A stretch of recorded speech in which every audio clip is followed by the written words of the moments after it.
ఉన్నటువంటి బిల్లుని మనస్ఫూర్తిగా గౌరవ మంత్రి గారిని ప్రభుత్వాన్ని నేను అభినందిస్తా ఉన్నాను అధ్యక్ష. ఎందుకంటే బానిసత్వం పోయి ప్రజాస్వామ్యంలోకి వచ్చినటువంటి పరిస్థితుల్లో కూడా ఇంకా బానిసలుగా ఉండేటటువంటి చట్టాలనే మనం ఇంతకాలం అమలు చేస్తున్నామనంటే ఇది మనం అందరం కూడా ఒకసారి ఆలోచించాల్సినటువంటి అవసరం అధ్యక్ష. ఇటువంటి సందర్భంలో 125 సంవత్సరాల క్రితం అంటే బ్రిటిష్ వారు రూపొందించినటువంటి చట్టాలని ఎంతవరకు మనం అమలు చేశాం అధ్యక్ష. బ్రిటిష్ వారి చట్టాలన్నీ కూడా అధ్యక్ష భారతదేశ పౌరుల్ని ఎవరైనా చిన్న నేరం చేసినా లేకపోతే నేరం చేయకపోయినా సరే బానిసలుగా చేసేటటువంటి ఒక క్రూరమైన మనస్తత్వం కలిగినటువంటితో కూడుకున్నటువంటి చట్టాలు అధ్యక్ష.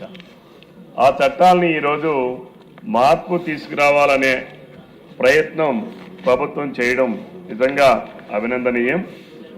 ఈ చట్టం ద్వారా అధ్యక్ష ఆంధ్రప్రదేశ్ జైళ్ళు స్థూలంగా జైలు చట్టం 1894, అలానే ఖైదీల చట్టం 1900, అలానే అధ్యక్ష ఒక పాలిత ప్రాంతానికి లేదా ఇంకో ప్రాంతం నుంచి ఇంకో ప్రాంతానికి బదిలీలు చేసేది 1950 అధ్యక్ష. అంటే ఈ మూడు కూడా భారతదేశ ప్రజాస్వామ్యం ఏర్పడక ముందు రూపొందించినటువంటి చట్టాలు అధ్యక్ష. ఇవి 125 సంవత్సరాలు అయింది. ఇన్నాళ్ళు ఇంకా మనం అవే చట్టాలని అవలంబించాం అధ్యక్ష. అయితే ఇక్కడ ఈరోజు తీసుకొచ్చినటువంటిది ఇందులో చట్టం అనే కన్నా సంస్కరణలకు ఎక్కువగా ప్రాధాన్యత ఇచ్చారు అధ్యక్ష. ఎందుకంటే ఈరోజు ప్రపంచంలో ఉన్నటువంటి కానీ లేదు మన భారతదేశంలో ప్రజాస్వామ్యతంగా ఉన్నటువంటి మన పరిపాలనలో ప్రాథమిక హక్కులకి ఎక్కువ ప్రాధాన్యత ఇస్తాం అధ్యక్ష. అలానే మానవ హక్కులకి ఎక్కువ ప్రాధాన్యత ఇస్తాం అధ్యక్ష.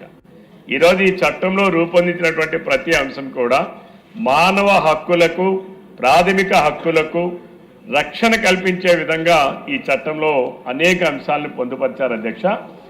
అలానే ఈరోజు ఇక్కడ ఉన్నటువంటి ఈ చట్టంలో ఇప్పుడున్నటువంటి కాలానికి అనుగుణంగా ఏదైతే సాంకేతికతను జోడించడం ద్వారా అక్కడ కూడా ఖైదీల్లో పరివర్తన సంరక్షణే కాకుండా రేపు వాళ్ళకి ఉపాధి మార్గాలను కూడా చూపించే విధంగా ఏదైతే చర్యలు తీసుకోబోతున్నారో అవి కూడా ప్రశంసనీయం అధ్యక్ష.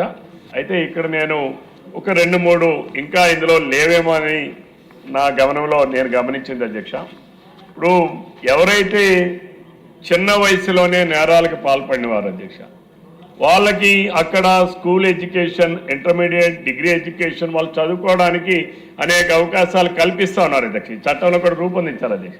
అయితే వాళ్ళు చదువుకొని బయటకు వచ్చిన తర్వాత ఉద్యోగాల్లో చేరాలి అంటే వాళ్ళ పైన ఈ క్రిమినల్ రికార్డు ఉంది కాబట్టి యాక్సిడెంట్స్ వెరిఫికేషన్లో వారికి ఉద్యోగాలు పొందే అర్హత ఈ చట్టంలో ఏమైనా రూపొందించారా లేదా గౌరవ మంత్రి గారు అది పరిశీలించాల్సినటువంటి అవసరం ఉందనేది ఇది నా వ్యక్తిగత అభిప్రాయం అధ్యక్ష. ఎందుకంటే చాలామంది చదువుకుంటా ఉన్నారు అధ్యక్ష.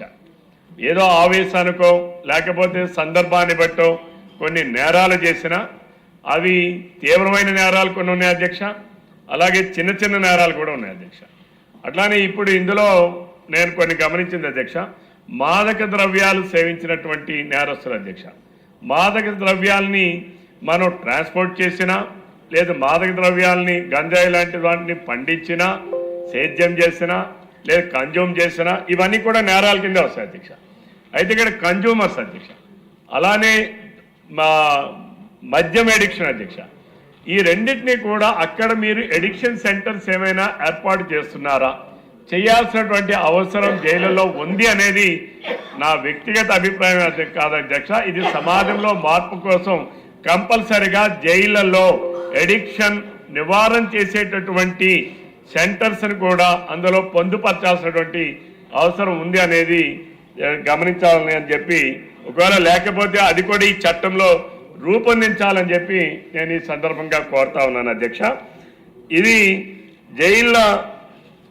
ఇది కేంద్ర ప్రభుత్వం మొన్న 23లోనే అనేక మార్పులు చేశారు అధ్యక్ష. ఇది రాష్ట్రానికి సంబంధించినటువంటి అంశం అధ్యక్ష. ఇది కేంద్ర ప్రభుత్వ పరిధిలోది కాదు. ఇది ఉమ్మడి జాబితాలో రాష్ట్రాలకు చెందినటువంటిది జైళ్ల శాఖ అనేటటువంటిది. దానిపైన 23 వాళ్ళు ఏదైతే చేశారో దానికి అనుగుణంగానే మనం ఈ రాష్ట్రంలో అనేక మార్పులు అనేక సంస్కరణలతో కూర్చున్నటువంటి ఈ సేవా చట్టాన్ని తీసుకొచ్చారు అధ్యక్ష.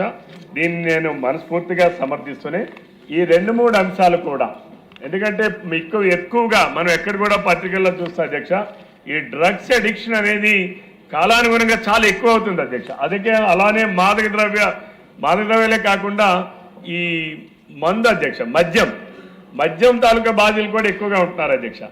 కాబట్టి వాటిపైన కూడా వారం రోజులు వచ్చినా, 2 రోజులు వచ్చినా, నెల రోజులు ఆ జైల్లోకి వచ్చినా, తక్కువ శిక్షాకాలం పడినా వాళ్ళకి అక్కడ ఎడిక్షన్ సెంటర్స్ ఏవైతే నివారణ చేసే సెంటర్ని నెలకొల్పాల్సినటువంటి అవసరం ఉంది అనేది ఈ సభ ద్వారా, మీ ద్వారా ప్రభుత్వం దృష్టికి, గౌరవ మంత్రి గారి దృష్టికి తీసుకొస్తున్నాను అధ్యక్ష.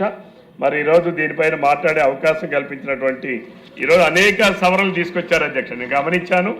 బట్ ఇక్కడ ఇంకోటి కూడా ఉంది అధ్యక్ష, ఖైదీలు సాగ్రిగేషన్ అధ్యక్ష. 2-3 నేను నోటీస్ చేసినటువంటి అధ్యక్ష, అంటే చట్టంలో ఈ చట్టంలో అవి ఇంక్లూడ్ చేయాల్సినటువంటి పరిస్థితి ఉంది అధ్యక్ష.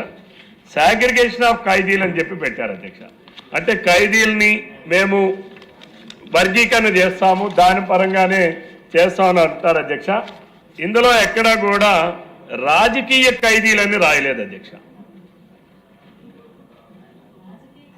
తప్పనిసరిగా ఉండాల్సినటువంటి అవసరం ఉంది అధ్యక్ష. ఎందుకనంటే ఎట్టి పరిస్థితిలో కూడా మీరు చేసే చట్టంలో మీరు ఏ ఒక్కటి మిస్ అయినా అధ్యక్ష, మాకు చట్టం అనుమతించబడదంటారు అధ్యక్ష. రాజకీయ ఖైదీలు, ఎందుకంటే మనం అనేక కోర్టుల్లో మనం తీర్పులు చూస్తాం అధ్యక్ష, మేము రాజకీయ ఖైదీలుగా పరిగణించండి, మాకు న్యూస్ పేపర్లు ఇవ్వండి, లేకపోతే మాకు టీవీలు పెట్టండి, మాకు పరుపులు ఇవ్వండి అని చెప్పేటటువంటి కోర్టులు కూడా అనుమతిస్తూ ఉన్నాయి అధ్యక్ష.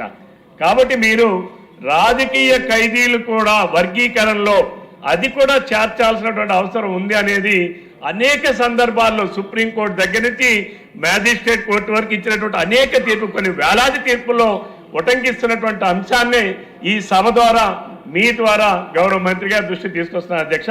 సాగ్రిగేషన్ ఆఫ్ ఖైదీల్లో అది కూడా మీరు చట్టంలో రూపొందించాలని చెప్పి మీ ద్వారా మంత్రి గారికి తెలియజేస్తారు.